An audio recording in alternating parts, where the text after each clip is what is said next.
The gold standard of sports betting shows where we talk the talk and walk the walk. It is Wednesday, New Year's Eve, and we got a lot of bowl games to go over. So that's going to be the focus of the show. We are going to talk a little NBA and college basketball to get you ready. I'm joined by Dan, and Dan was always the under yesterday. It was always the under.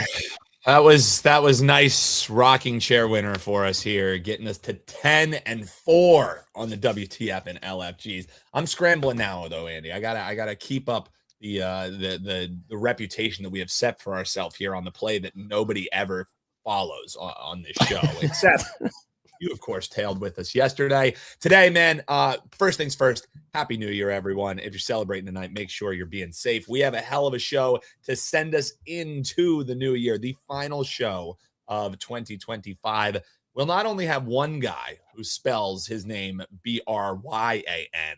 We'll have two of them because we have Bryan Power and Bryan Leonard joining us here on the program. Bryan Power going to kick things off for us. He has got an in-depth breakdown for you on Miami versus Ohio State, the Cotton Bowl. He's also going to take a look at Knicks versus Spurs. Drew Martin joining the show. That's right, ReliaQuest Bowl. That's the one we really want to know about. Duke, seeing some steam on Duke against Arizona State. We'll figure out what Drew Martin thinks about that one. He's going to break down the hardwood for us as well, St. John's versus Georgia. And then Bryan Leonard rounding things out. He's got your Citrus Bowl play, Michigan versus Texas. And then we're also going to take a look at the Orange Bowl, Oregon versus Texas Tech for tomorrow. That's what we have going, Andy, including WTF and LFG. We're going to go all around the world.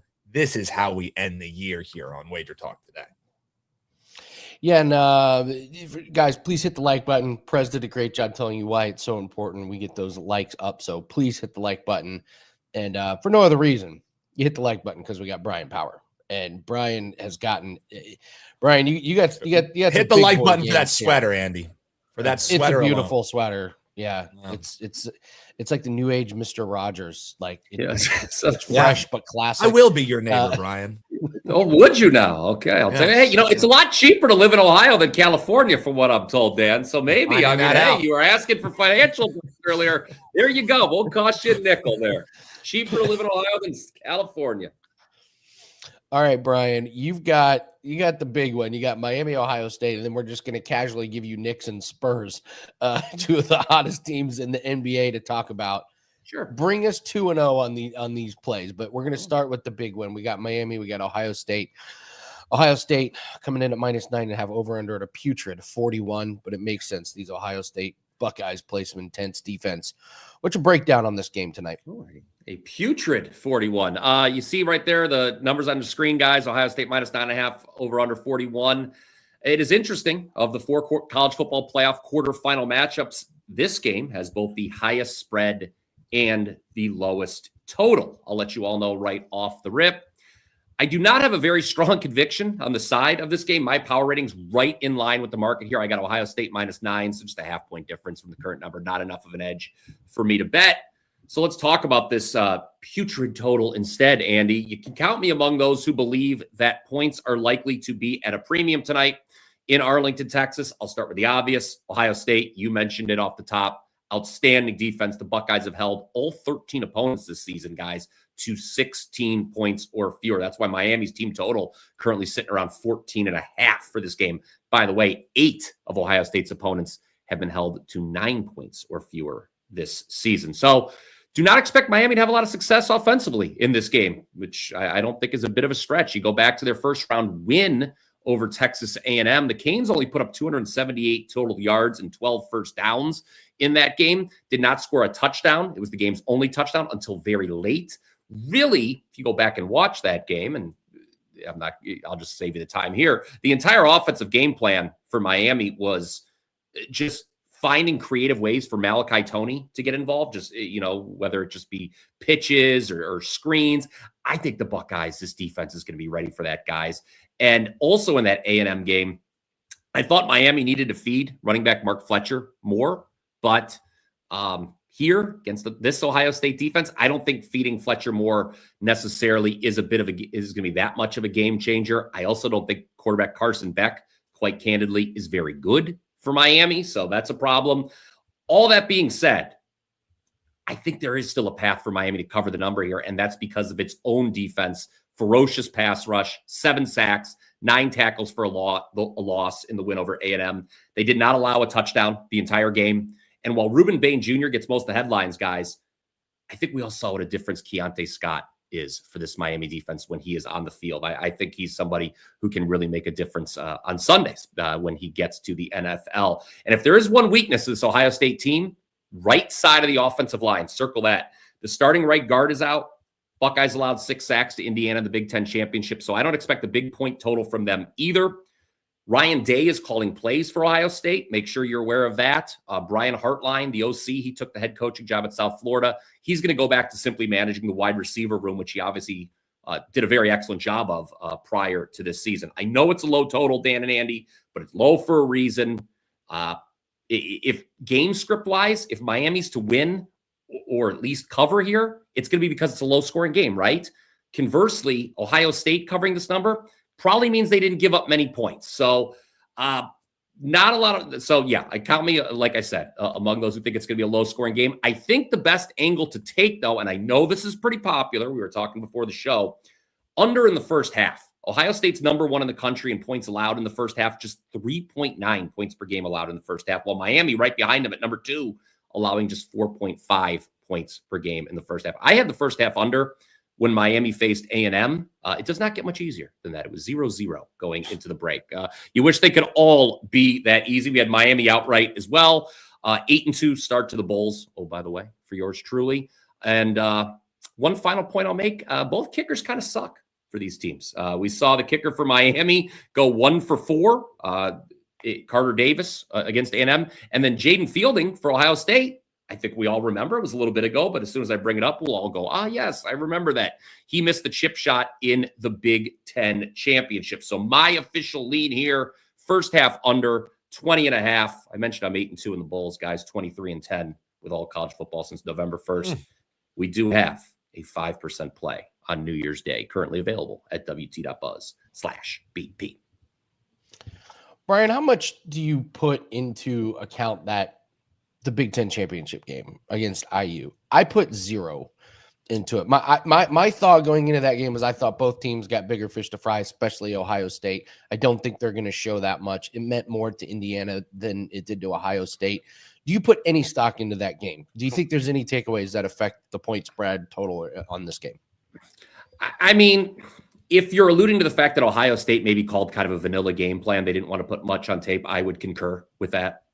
And so, as far as the totals goes, okay, that's a concern. Are they, because we remember last year, okay, Ohio State, very vanilla game plan against Michigan, cost them that game. Then, Ryan Day and Chip Kelly allegedly, if you're to believe reports, had it out kind of behind the scenes. Ohio State comes out uber aggressive in the playoff, put up like 1,000,000 points against Tennessee and Oregon right off the rip.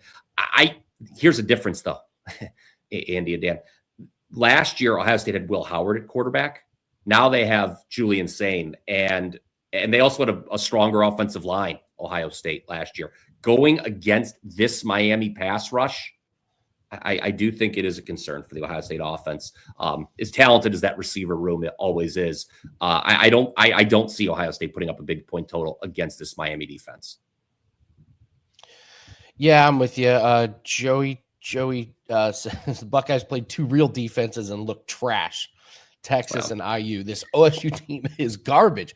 Classic Joey Cheese. Classic Joey Cheese comment right there. That I'll tell you what, if you've ever met Joey Cheese, I can hear him saying that in my voice. I know him. He's a good man.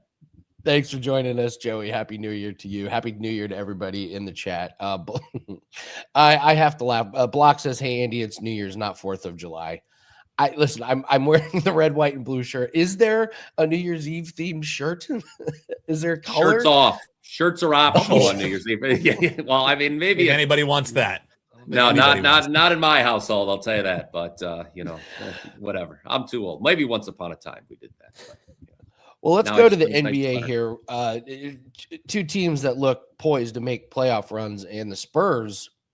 Maybe the team that benefits the most from this Jokic injury. It looks like they probably got a stranglehold on this 2 seed, definitely, a top 3 seed. So Knicks are playing the Spurs tonight here. It looks like Wemby's going to play. It looks like most everybody for the Knicks are going to play. So we got pretty clear rosters here.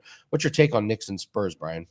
Yeah, great point about the Spurs possibly benefiting from the Jokic injury, Andy, because I think we would all concur, as at the start of this week, you were looking kind of at it was really close between the Nuggets, the Rockets, and the Spurs for who could lay claim to being the second best team in the Western Conference.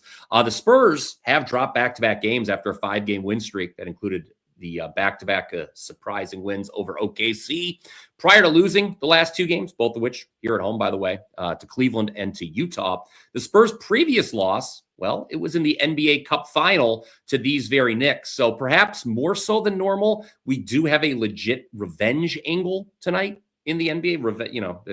It's not often that revenge can be overblown in the NBA. It rarely means much, but I think the Spurs probably care here after losing it. Number one, they've lost back-to-back games. 2, they remember what happened the last time they faced this Knicks team. It should be noted, poor fourth quarters are what doomed the Spurs these last 2 games. They were 13.5-point favorites when they lost the Jazz, by the way, 1.5-point dogs to Cleveland. Meanwhile, the Knicks, they're looking to win a 3rd road game in 4 nights. Not a great situation. New Year's Eve, 3rd road game in 4 nights.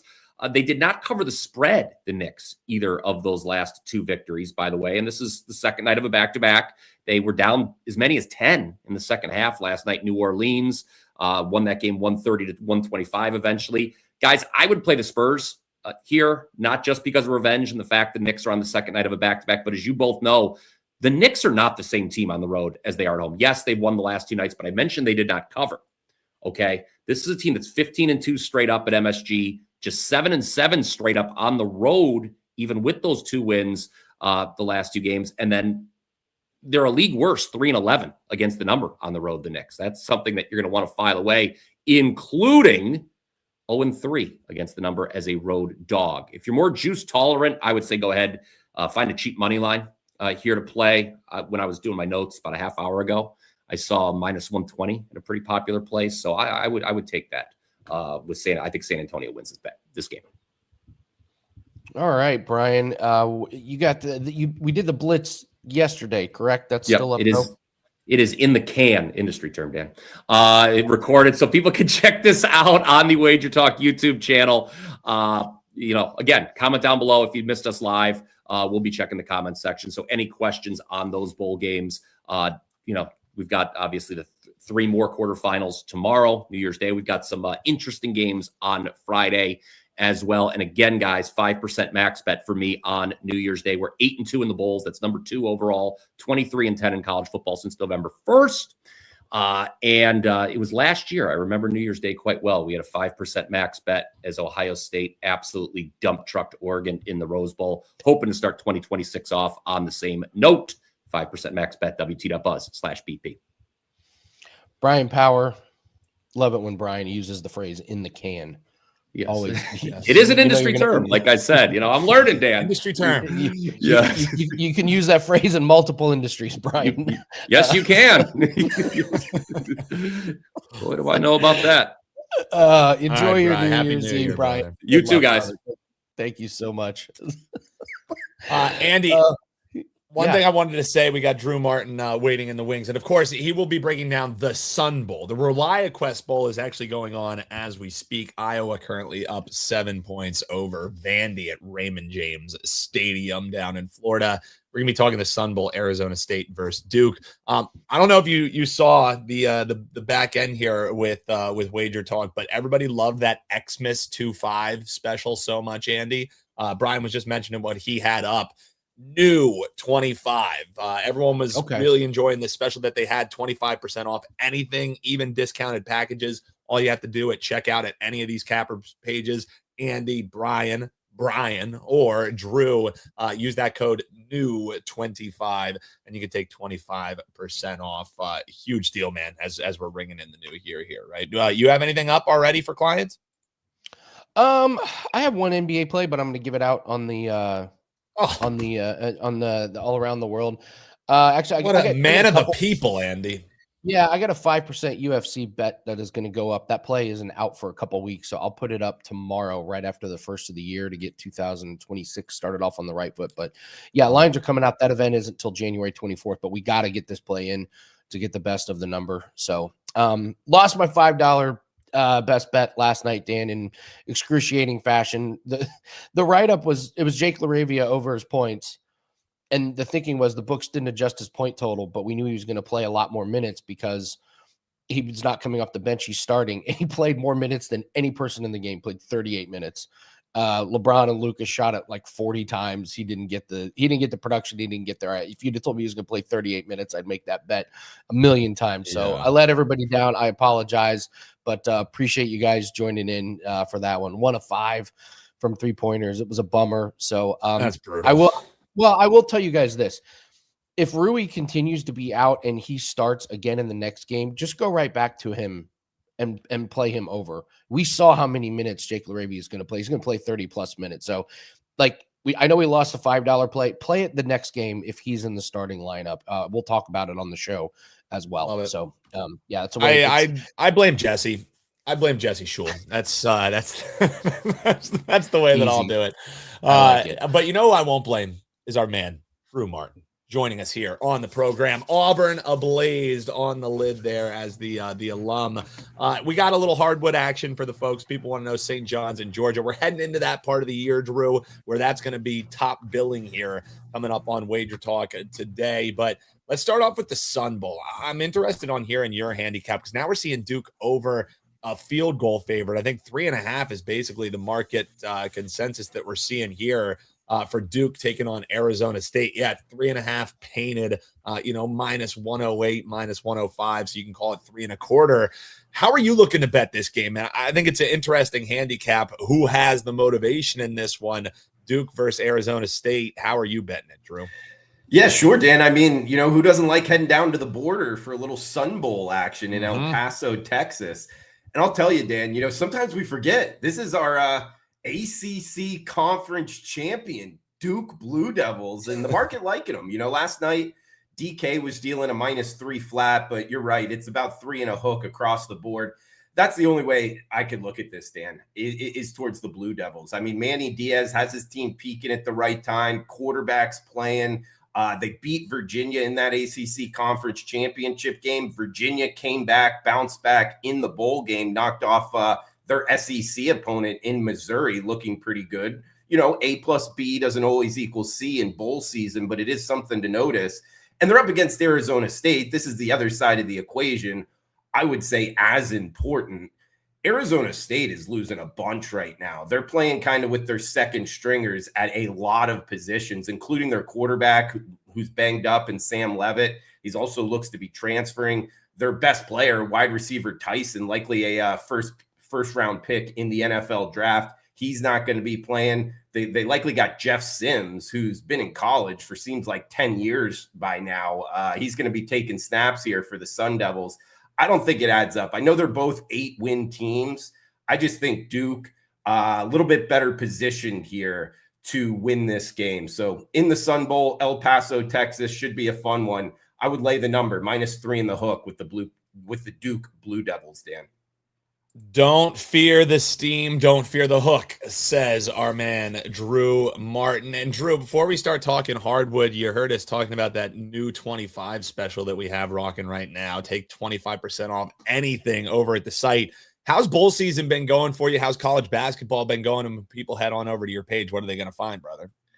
Guys, that's some talent right there from Dan. And he's teeing it up pretty good. Because bowl season 5-0, Dan. I learned 100%. from watching you, Drew. I learned from watching you. This is how we do it, Yeah, no, I appreciate that. So, hey, it's been great. And that's also, by the way, following 70% in bowl season last year. Wow. And Dan, it kind of comes up to what you were talking about with Duke. It painted the hook on the 3. Something that I've done, I'd like to hear both of your opinions on this, but it's worked for me, is waiting until the day before, maybe 2 days before, maybe day of game, releasing the play. And a lot of people would argue, well, you're not getting the best of the number, right? Like if you like Duke in this situation, it ends up cashing, you lay a 3.5. There will be people in this industry that say, up, you were late, you didn't get the best of the number. I go back, I make the argument this time of year, it's not apples to apples. NFL week 8 is not the same as college football bowl season. I want to be getting the best of the information in college football bowl season. Now, getting good numbers is always important, but getting the best of the information is more important this time of year in college football bowl season. That's what I've been doing. It's obviously been great this year. We got one going tonight in the college football playoffs. So attacking that with a 4% or up. But I just wanted to throw that out there and see, in the comments as well, what people think about that. But I don't always think it's apples to apples, the number in the information. In college football bowl season, it's more important to have the best of the information, in my opinion. I couldn't agree more, Drew, and you used the exact term I was going to use. Okay, you can get the best of the line. Come bowl season, you want the best of the information. And I almost like in week 18 of the NFL the same exact way, because who's playing? Who cares about their seeding? Who cares about their draft pick? Who's going to be in? For instance, just the Eagles, there was just some news that it looks like they're going to be resting their starters in this game. They go from 7.5-point favorites down to 3.5-point favorites. I would argue maybe their backups could still be able to cover 3.5 points against Washington, but you have to know who is in. And it's the same way with these bowl games. So yeah, this time of year more than ever, yes, long-term, you want to be beating the market.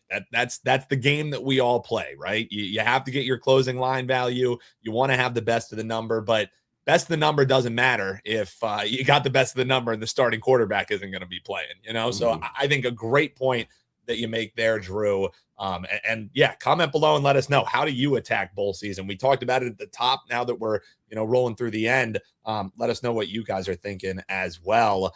Let's take a look at the hardwood though, Drew. People want to know. I mean, this is a decently big game coming up 8:00 this evening. Really not much line move outside of one offshore. We're kind of seeing 8.5 now, 9s, 9.5s. We're talking St. John's road chalk taking on Georgetown this evening. Total right around 153, as high as 154.5. Let's talk a little college basketball, Drew. How are you betting this one? Sure, Dan. Yeah, Nation's Capital, New Year's Eve here, Fox Sports 1 action, 8:00 Eastern. I'll tell you, Dan, I like St. John's sidewise. I mean, if you need something sidewise, I just think, Rick Pitino, a little bit of an edge here over Ed Cooley, who really hasn't got it going. In a couple of years he's been here at Georgetown, no tournament appearances. They've lost this season to their last 4 top 100 opponents, that being Xavier, UNC, Miami, Dayton. So not a lot of big wins for Georgetown. The problem with St. John's is, they lost to the 3 SEC teams they played. They did beat Baylor. It's just laying 9 and a hook on the road. It's not really my cup of tea. You're asking this team to win by double digits. Obviously it's possible. The ultimate equalizer being 9 and a hook. It's just not what I like to do. Instead, Dan, there has been a little bit of line movement in the total. Last night it was 153. Now we're seeing as high as 155. And I'll tell you this, St. John's very quietly has cashed 6 straight games to the under. I don't think we get to the mid 150s here, guys. I think we stay in the 140s, if not below that. Again, 6 straight unders for St. John's. This is a top 20 defensive efficiency team. They've let up 66 points or less in 4 of their last 5 games. So Rick Pitino coaching up the defense here. Also, this is a kind of thing I keep in my back pocket and betting college basketball totals that's worked the last couple years.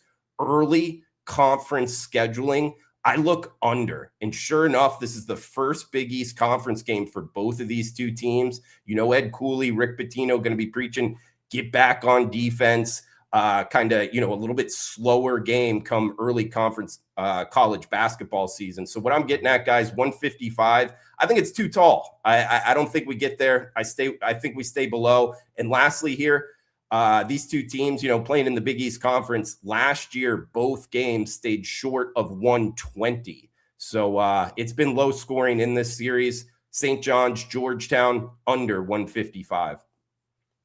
Under the total, says Drew Martin. Folks, we're not even 30 minutes in, and we've already talked NBA, 2 college football games, and a college basketball game. Hit that like button. I mean, these guys are putting in the work for you, hitting everything you want to be betting here to end the year.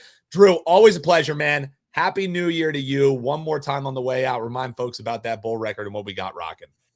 Yeah, it's been a nice bowl season so far, guys. 5-0 out the gate, 70% last year. Got a 4%er up tonight. About to release the New Year's Day card. So, you could always grab that 3-day, 7-day, or what you get that huge discount on the full year package. So with college football, college basketball, NFL going, that could be a good thing to jump on here come for 2026. But yeah, got the big play going tonight. Got tomorrow's card coming out, Dan. And, hey, Happy New Year to you, Dan. Happy New Year to you, Andy. And if Brian's on as well, Happy New Year to him. So you guys enjoy it and cash those tickets. Thanks, Drew. Dan, I just realized something, Dan. I know what you were in a previous life. Oh, God. You were, in the medieval times, one of the guys that hypes up and introduces the guys that go out and does. I'm a great hype man. I am a great hype man. You are an incredible hype man. You 100% did that in a previous life. There is no question. Like the guy who brings out like the gladiators, like hypes up Decimus Maximus Meridius. But it also. When a dude's on a 5-0 bowl run, Andy, it kind of makes the job easy of hyping up someone who hasn't missed yet. But no, I always was, on football and lacrosse, team captain. I was always the rally the troops kind of guy, Andy. So you know me well. My reputation does precede me, I suppose. I played sports with a guy that played in the NFL, and it was hilarious. I was captain. And when it come time to be before the game, I would be like, all right, guys, let's try and play hard and be just like, go on, man, that ain't how you do it, man. F these You're guys. just slap you in the face. Yeah. It's like, all right, Nick, there are levels to this. There are absolutely there are certainly levels to this indeed, Andy. Coming up, we obviously got all around the world. Andy's going to get you some free plays. I have WTF or LFG, but waiting in the wings very patiently, we got Bryan Leonard. So I say we bring him in now, Andy. And Bryan, joining us, well coiffed as always, buddy. How we doing today? Happy New Year, man. Happy New Year to you too. And this has been a really good show. I've learned a lot of good information. And I got to tell you, when Bryan mentioned putting it in the can, I was Andy. I'm thinking if I was on the show, I would say something really embarrassing right now. And when Andy said it, I just smiled. I says, I like that guy even more. Yeah. You never know what Bryan has like 12 different sayings that he always rolls through, and some of them they make sense, Bryan, and other ones, come on, Mr. Power. That one will file in the latter category, maybe on that one. But man, it's great getting to have you on here. Great getting to do a show with you. 2 college football games you're going to be breaking down for us. So, Bryan, why don't you pick first which one you want to talk? Citrus Bowl, obviously the one going today. Tomorrow we got Oregon and Texas Tech, but both of them should be hell of a good games. Yeah, they should be. Let's talk about the game today. I set this up as a free play for my clients yesterday when the line was 7. And my quote was, I think Texas wins the game, but I think Michigan gets the cover. Well, now money is flying in on Michigan as if this game is already over. We saw it earlier when Iowa, my top play today, I gave it out, I believe, at 5.5. And now it got down to as low as 3 before that game went off. Trying to stay ahead of the lines maker is something we try to do. But I also agree with what you guys said about this time of year, the information being so key. It's some of that information is why these lines have been moving. So if you're going to back off these lines, you got to have a pretty good reason. So looking at Michigan and Texas, neither team has really been very impressive on the road. Now, I know it's not a true road game, but they are playing away from home, especially when these two teams have stepped up in class. You look at the Wolverines, they lost at Oklahoma by 11 and at USC by 18. Texas lost at Ohio State in the regular season opener by 7. But if you remember, they were completely outplayed in that game. They were lucky to stay within that number. And then they also lost by 25 at Georgia. So we got both teams who's actually faced, even though they're not in the same conference, they've actually faced Ohio State and Oklahoma, with Michigan being outscored 51-22 against those two opponents, and Texas outscoring the two 30-20.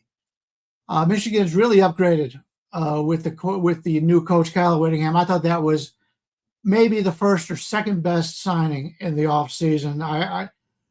Being from Ohio, I've never been a Michigan fan, but if you are a Michigan fan, I like the future of this team.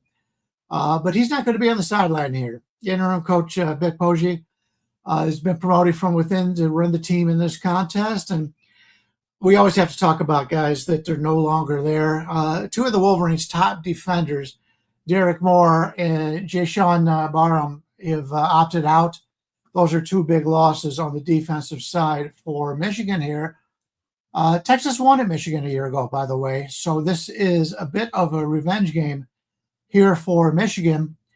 And they enter here. I did have in my notes as a 7-point favorite, but now it's down to 5.5. It's a lot of money coming in here on Michigan. But Texas has got some players that are going to be out also. They'll be out their top 3 rushers and running backs for the most part. I hate to say a dime a dozen. In college, it makes more of a difference than it does in the NFL. But losing your top 3, that has to be a concern. And they also have 6 players overall that are opting out, which is more than what we're seeing out of Michigan. This game's likely to be decided by the better defense. And I do think the better defense is the Longhorns, so I had them having the advantage here. But I can't get there with the line of 7, but now we're down to 5.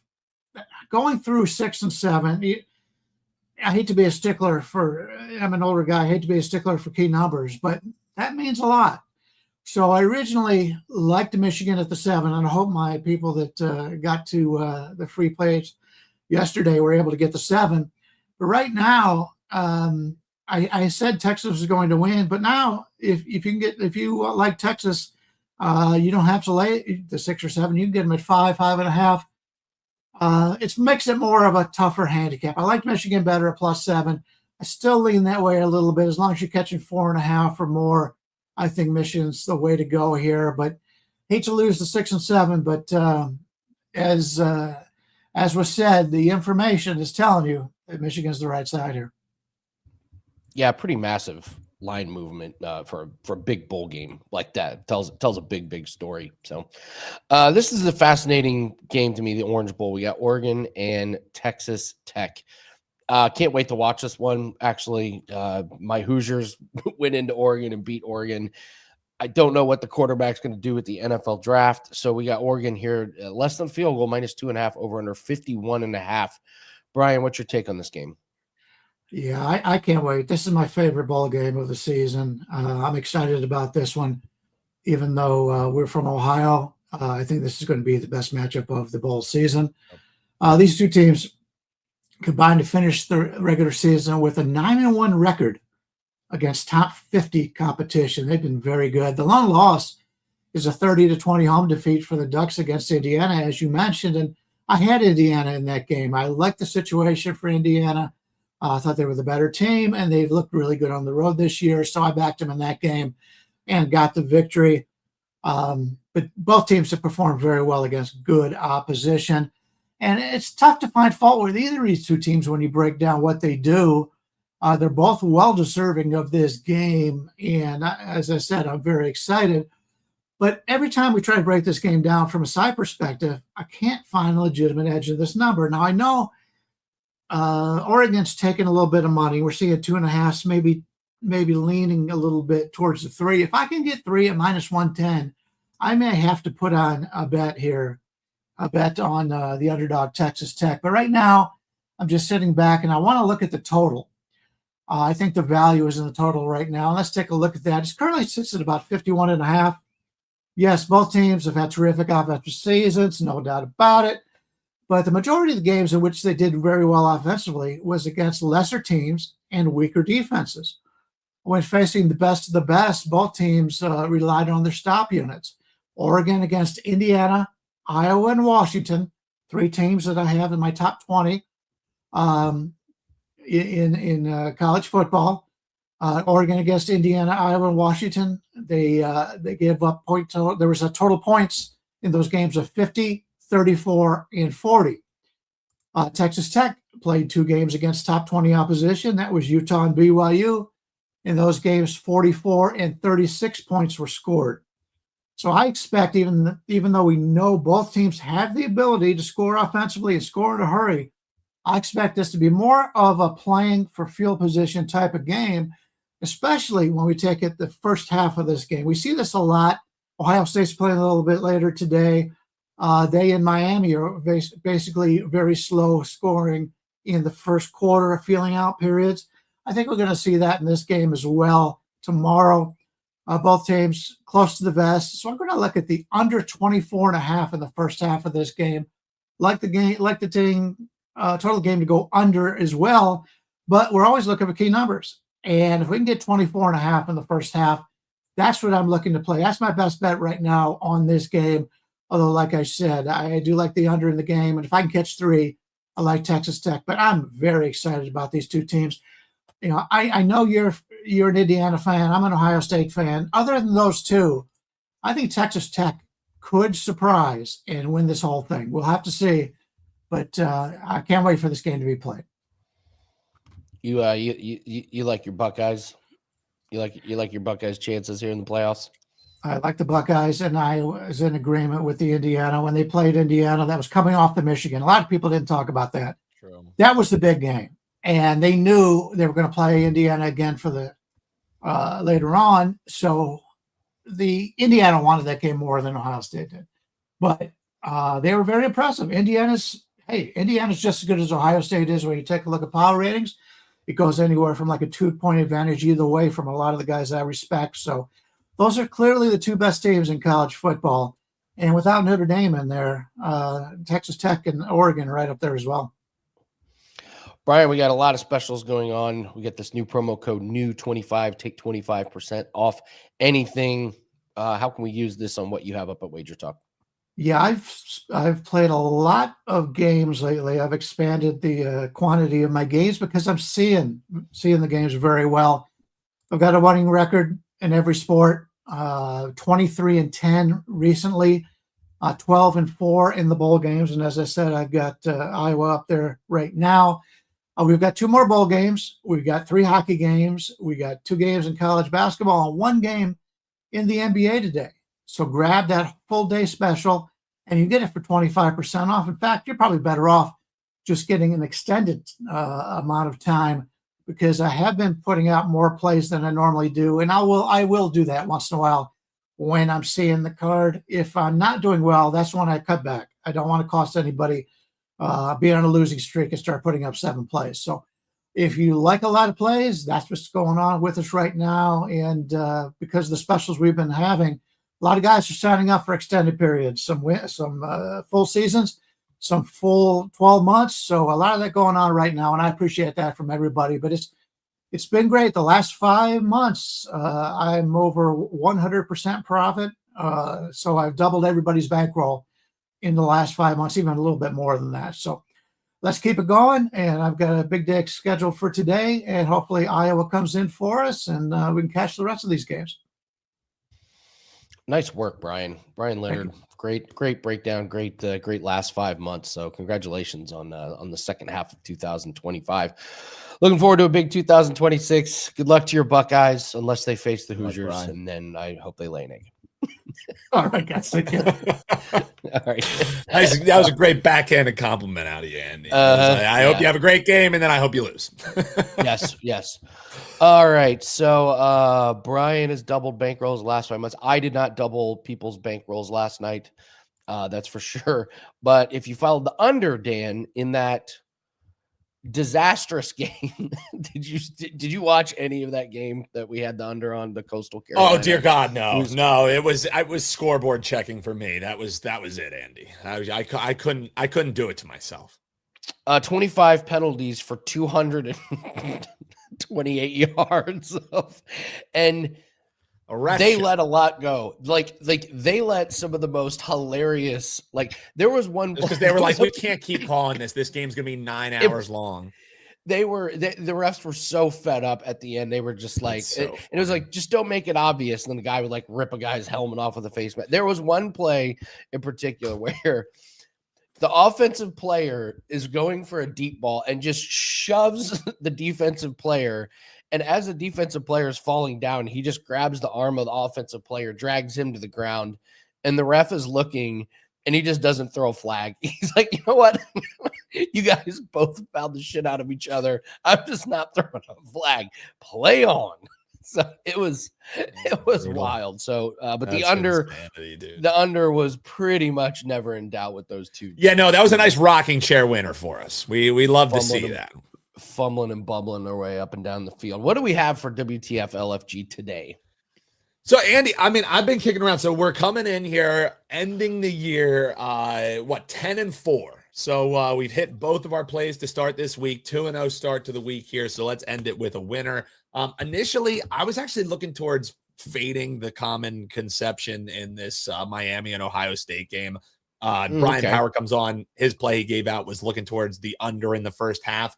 Everyone who I've talked to, who I trust in college football, is on this under, including folks who are pretty public as well. So I was leaning towards going the over on that, plus 105, sitting at 20.5. I think partially because of Ohio State's probably just going to look at how Miami won against Texas A&M and say, hey, if we can get up early on them and don't let them hang around. But then when I started diving in, I get why people are towards the under. Miami only averages around 14 points per game in the first half. Ohio State only 16.5. So you're looking for 3 touchdowns between two teams with solid defenses. So I soured on that a bit, Andy. And now I just look like I'm a steam chaser because the official play for me, we're looking at Michigan. This thing's down to 4.5 on the green book, 5.5 everywhere else. So this is a bet it now if you want to bet it. Take the points with Michigan. But for me, Andy, you can grade me not even with the points since we don't know what this thing is going to close with. I like Michigan outright against Texas. Okay. So for the play today, let's take Michigan money line against Texas, plus 185. This thing is crashing. Like I said, plus 170 at some spots. Say I'm steam chasing, say whatever you want. Michigan wins this game outright. I mean, Texas has been a tough handicap all year long, and all the drama with Michigan makes it even that tougher of a handicap on what's on the other sideline. However, the interim coach who's coming in, he's had a couple different chances with this team, and he likes opening up the playbook. So I think there's going to be some trickery. There's going to be some things that Texas maybe hasn't seen. And Michigan, what would be a greater way to take the stink of this last month off than beating Texas in a almost standalone bowl with the Citrus Bowl going down in Orlando, Florida? Last thing on this one, Andy, is the Big Ten clearly views bowl season and obviously the playoffs. You know there's motivation there, but bowl season as well as a chance to elevate their conference versus the other conferences. Elevate and say, hey, we can hang with these teams. Big Ten teams are 6-1 when they're facing off against SEC teams in bowl games. Where there's fire, there's smoke. I think it becomes 7-1, Andy. I'm taking the money line. Michigan, plus 185. Are we following or fading? Is this a WTF or, Andy, this a situation where we will say LFG? All right, we got some red flags here. I like the it. First is the first is you had to work really hard to sell me on this play. I was working really hard. Working really hard. So that's a red flag. Number 2, I don't like when you pick a big game in this segment. That's like true. We do like the disgustingness. Give me the Coastal Carolina under. Give me the lacrosse. This is true. What are we doing breaking down big games? So for those 2 reasons, and you've been on quite the hot streak. I believe it's a little bit unsustainable. I'm going to go with WTF. Now, I realize that when I do that, I'm taking the minus 200, but I'm going to rock with Rob here and say WTF. We're taking the money line. And then in the comments tomorrow, Andy, people can be like, dude, why didn't you just take the points? They lost by a field goal. Well, that's not what we do here. If I'm giving a big game, we're giving some plus money here. Disgusting as it is, Michigan money line. Truth. And Rob, yes, Michigan is a mess. Archie is playing. I don't care about Arch Manning. If his last name was Who's What's It, we wouldn't even be talking about him. His last name is Manning. So that's what's LFG. That's where we are following the play. It stands for let's effing go as opposed to what the F. So that's the idea behind the segment there. But all WTF, Sandy. You know we love it. Michigan money line. What do you got going for all around the world? I know you flirted with the fact that we got some fun plays in this one. How are you looking to bet? All right. Well, first off, so yeah, we went over Jake LaRavia. He was 1 for 5 from the field last night. We got hooked on his points, but the way that you make money in the props market is you come right back to this play. So there's your first free play. The very next game, and someone in the chat already said his next game is against the Grizzlies. That's his former team. Reeves is still going to be out. If Rui's going to be out and he's in the starting lineup, I mean, the man played 38 minutes. He's going to get to 10 points. So I would expect him to be a play. Not expect. He's going to be a client play for us next game. So, all right, let's go all around the world. We got a few plays to go over tonight. We got a little of everything here, Dan. Ducks Lightning, Mikael Granlund over 1.5 shots on goal. He's starting to be on fire, over in 6 straight. Last 5 games, he's getting 4.4 shots on goal, but he's missing less than 1 shot per game. So he's he's accurate. That's what we're looking for. If you got a guy that's not taking a lot of shots, but he's accurate, that's when you can cash these, and that's what he's doing. There cannot be anybody else on the planet that talks about Luke Cornett more than me. Every single time I feel like he's playing, I'm giving out a free play on him. But the fact is, he's hitting this 6.5 point total. He goes back to the bench. But here's the thing: Wemby is the starter, but Cornett comes in and he plays 20 plus minutes, and he's going up against the backups of the other team. And he's really good. This is a really skilled guy. He shoots right at the rim, so he's shooting 70% from the field. He's making his free throws, and this line just continues to be too low. As long as they're hanging 6.5 points when Wemby is playing, Cornett is just going to be undervalued. He's going to get you some points. He's going to get easy baskets. So I'll go with Cornett here over 6.5 points. And then this is what we've been doing for Ohio State games. If you are, this only works if you have DraftKings or books that have alt team totals. Okay. If you have alt team totals, you go to the highest team total of the Ohio State opponent. You take the under, and then you take the lowest team total for the Ohio State team, and you take the over, and you parlay that together, and you're always getting like minus 125. So it's going to be Miami under 19.5, Ohio State over 19.5 on their team totals. Dan, this is hit all year long. All year long, you just take this Ohio State opponent to go under their alt team total, and you take the Ohio State offense to get over their alt team total. So minus 125, pretty good price. That's how it's just been working all year. So, if it ain't broke, don't fix it. So those are free plays that we got for today. Beautiful, Andy. Well done, good sir. I like it. Yeah. Also, so me and my team, the other guys on the other YouTube channel, every end of the year, we do an end of the year kind of breakdown and recap. And we talk about, 2026, and we get pretty personal. Like we're pretty open and honest, but Dan, you have agreed to do this with us, and we're going to do it next week. So this is going to be something I think is really important. It can be therapeutic, and we're just going to talk open and honest. So I asked Dan if he wanted to do this. So we're going to do it next week, Tuesday or Wednesday. And if you all want to join us and put it out into the ethos, we invite you to do that. But we're going to recap personal and professional 2025. We're going to talk about our biggest professional win, our biggest personal win. And we talk about our losses, things that didn't go well. Yep. We'll do my recap on how 2025 went. We'll do some takeaways, and then we'll look forward to 2026, where we'll talk about some of our professional goals, personal goals, and our sports wagering goals. Yeah.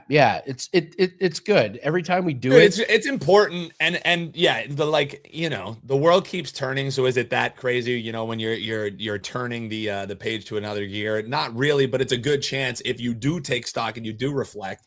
So I'm looking forward to it, man. We've had a big 2025, Andy. The fact that you and I are sitting next to each other alone indicates it has been a crazy 2025, but 2026, bigger, better, more exciting. So, man, I'm pumped to go on the journey here with you and breaking that down next week. That'll be great. But yeah, drop in the comments along with us, man. Not any New Year's resolutions you got. You can drop that as well. But what were you learning about yourself in 2025? What are you looking forward to in 2026? There's a hell of a lot to do, man.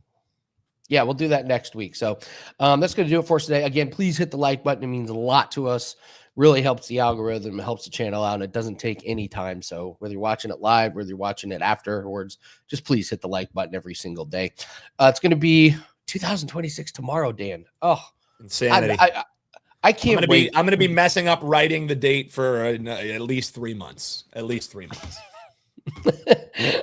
We already have New Year's resolutions to bet less parlays. Take the over. Take the over, Triple F. Let's check in on January 4th yeah. and see how this is going. So, I like this too, Rob. I plan on putting on a lot of weight. I like that. Reverse. Goals. Don't let society program your mind, Rob. Well done. Some societies, being a fat tub of shit is sexy. So, yeah, you never know. In this society, like decades and decades ago, in different generations, yeah, that was a sign of opulence, Andy. And we can bring that back. What's old is new. We are going to have our usual show tomorrow. So maybe I'm not doing much. Are you doing much tonight? I'm not a big go out party guy. I'm usually a hang out on the couch, but we have family in town. So we're actually going to be making a little road trip down to Orange County, and we're going to be seeing I told you about the band that played our wedding a few times. They're having a big show. Actually, cool. Andy, I may be joining them on stage for a song. So that's that. We'll see. We'll see how that goes. There may be video is a must. There may be video. Yes. There should be. We'll see. So that's what we're doing. The family's going to drive on down there, and we're going to rock out with the Brightsiders down in Santa Ana for the night. So that's I'm not a go out guy, but this is the only going out that I will be doing. That's for sure. Nice. I got let's see, me and wife are going to do big Italian dinner tonight. Maybe Genius. Watch a movie, maybe just, but yeah, it's an inside. So Andy will be carrying the weight on tomorrow's show, is what it sounds like to me. I'm just kind of now absorbing the information, going, okay, I better be prepped, ready to go. Andy's coming proper. I'll be about 75% if all goes right.